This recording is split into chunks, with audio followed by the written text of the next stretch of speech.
ची सुरुवात करूया एका ब्रेकिंग बातमीनं। कालपर्यंत ईव्हीएमला दोष, आता बिनविरोध वरून टीका करतायत। बिनविरोध निवडीबाबतच्या विरोधकांच्या आक्षेपावरती मुख्यमंत्री फडणवीसांनी टीका केली। काल परवापर्यंत आपल्या पराभवाचा ठपका ईव्हीएम करून ठेवणारे लोक आता ईव्हीएम विसरले। आता त्यांनी नवीन सुरू केलं बिनविरोध। आता आले आमचे बिनविरोध। आता या ठिकाणी जर काही उमेदवारांना असं वाटलं की भाजप, शिवसेना, महायुती अपराजित आहे, यांच्यासोबत आम्हाला लढून फायदा नाही, तर त्यांनी परत घेतला तर आमचे अविरोध आले। आजचा वचननामा नव्हता, वाचून मामा होता असं फडणवीसांनी म्हटलंय। तर महायुतीच्या भीतीनं सर्व एकत्र आलेत असं देखील फडणवीसांनी म्हटलंय। ही युती कन्फ्युजन आणि करप्शनची असल्याचं फडणवीसांनी म्हटलंय। ठाकरे बंधूंच्या युतीवर मुख्यमंत्री फडणवीसांनी टीका केली। नाही, तो वाचून नामा आहे, वचननामा नाही आहे, तो वाचून नामा आहे। पण त्यांनी काय वाचलं हे त्यांना देखील माहिती नाही। मला कोणीतरी म्हणालं कार्टुनिस्ट आणि कॅमेरामॅनची युती झाली। मी म्हटलं नाही, असं म्हणणं योग्य नाही। कार्टुनिस्ट आणि कॅमेरामॅनची नाही आहे ही युती, कन्फ्युजन आणि करप्शनची युती आहे। एक कन्फ्युज आहे आणि दुसरा करप्ट लोकांचा नेता आहे। तर मुंबईला तोडू देणार नाही म्हणाले की समजा निवडणुका आल्या असं उदय सामंत यांनी म्हटलं। ठाकरेंच्या वचननाम्यावर मंत्री उदय सामंत यांनी टीका केली। उद्धव ठाकरे महाराष्ट्राचे नसून वांद्र्यापुरते मर्यादित असल्याचं देखील उदय सामंतांनी म्हटलंय। मुंबई महाराष्ट्रापासून तोडणार हे वाक्य तर निवडणुकीला असतं असं देखील दादा भुसेंनी म्हटलं। 9 वाजता देखील मी पहिलं त्याच्यातलं काही सांगू शकतो मुद्दे। मुंबई महाराष्ट्रापासून आम्ही दूर करू देणार नाही, याचा अर्थ आता मुंबई महानगरपालिकेची निवडणूक आलेली आहे। दर 5 वर्षांना मुंबईला आम्ही तोडू देणार नाही अशाच पद्धतीने त्यांचा वचननामा असतो। मुंबईकरांना जर सुविधा द्यायच्या असतील, मग घरांच्या असतील, मराठी माणसाला पुन्हा एकदा मुंबईमध्ये आणायचं असेल तर महायुतीचाच महापौर हा मुंबई महानगरपालिकेमध्ये झाला पाहिजे आणि मुंबई महानगरपालिकेमध्ये महापौर हा महायुतीचाच होईल।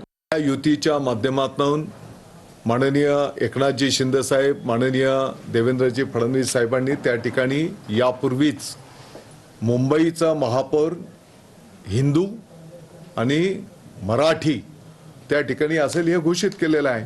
निवडणुका आल्या की आपण साधारणतः 25 वर्षांपासून ऐकत असू की मुंबई महाराष्ट्रापासून तोडणार। महानगरपालिकेची निवडणूक लागली की हे एक प्रिंटेड वाक्य दर निवडणुकीमध्ये असतं। तर चोरांच्या टोळ्या कधी अधिकृत पक्ष होऊ शकत नाहीत असं आदित्य ठाकरेंनी म्हटलंय। भाजपला धडा शिकवायची वेळ आली आहे, आदित्य ठाकरेंनी ही टीका केली। तर फडणवीसांनी आमच्याकडून आर्थिक नियोजनाचे धडे घ्यावेत अशी टीका करत फडणवीसांचा एफडी वरील टीकेला उत्तर दिला।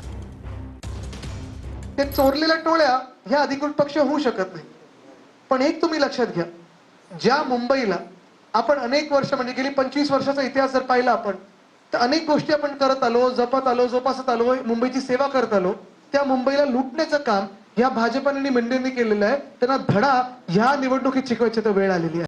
आम्हाला पहिलं वाटलेलं की सुसंस्कृत मुख्यमंत्री, पण हळूहळू त्यांचा खरा चेहरा हा लोकांसमोर यायला लागलेला आहे। ही भाषा जी वापरले चाटायचं वगैरे, ते तर दिल्लीचे बूट चाटतात। आणि फिक्स डिपॉझिट, आर्थिक नियोजन हे कसं करायचं हे त्यांनी आमच्याकडून शिकायला पाहिजे। कारण जे काही फिता आत्ता ते कापत आहेत महानगरपालिकेच्या कामांचे, ते आर्थिक नियोजन करून कर न वाढवता आम्ही केलेलं। कोस्टल रोड टोल न लावता आम्ही करून दाखवलेलं आहे आणि ते सगळीकडे टोल लावतात, त्यांच्या आवडत्या कॉन्ट्रॅक्टरांना कॉन्ट्रॅक्ट देतात, पैसे काढतात आणि काम देखील खराब दर्जाचं करतात। तर कोयता गँग आपल्याला नष्ट करायची आहे असं अजित दादांनी म्हटलंय। कायदा सुव्यवस्था राखायची आहे असं अजित पवारांनी म्हटलेलं आहे।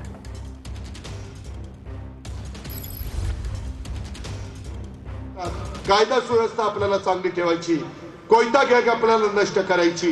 त्याच्यातून आपल्याला जे काही कधी कधी 2 चाकी वाहनं फोडली जातात, गाड्या फोडल्या जातात, हे जे काही टोळकी करतात त्यांचा बंदोबस्त आपल्याला करायचा आहे। त्याच्याकरता पोलीस दल आपल्याला वाढवायचं आहे। पोलिसांच्या करता जेवढा इन्फ्रास्ट्रक्चर लागेल तेवढं देण्याचं काम आम्ही त्या ठिकाणी करतोय। घोटाळ्याचा आरोप करणाऱ्यांसोबत सत्तेत असं अजित पवारांनी म्हटलेलं आहे। भ्रष्टाचारी तेतुका मिळवावा, भाजपा पक्ष वाढवावा। अजित पवारांच्या वक्तव्यावरून उद्धव ठाकरेंचा भाजपवर हल्लाबोल पाहिला। अजित पवार कालच म्हणाले की ज्यांनी त्यांच्यावर 70,000 कोटीचा घोटाळ्याचा आरोप केला ते त्यांच्यासोबत आता सत्तेत आहे. म्हणजे ही समविचारी अशी आहे, भ्रष्टाचारी ते तुका मिळवावा, भाजपा पक्ष वाढवावा.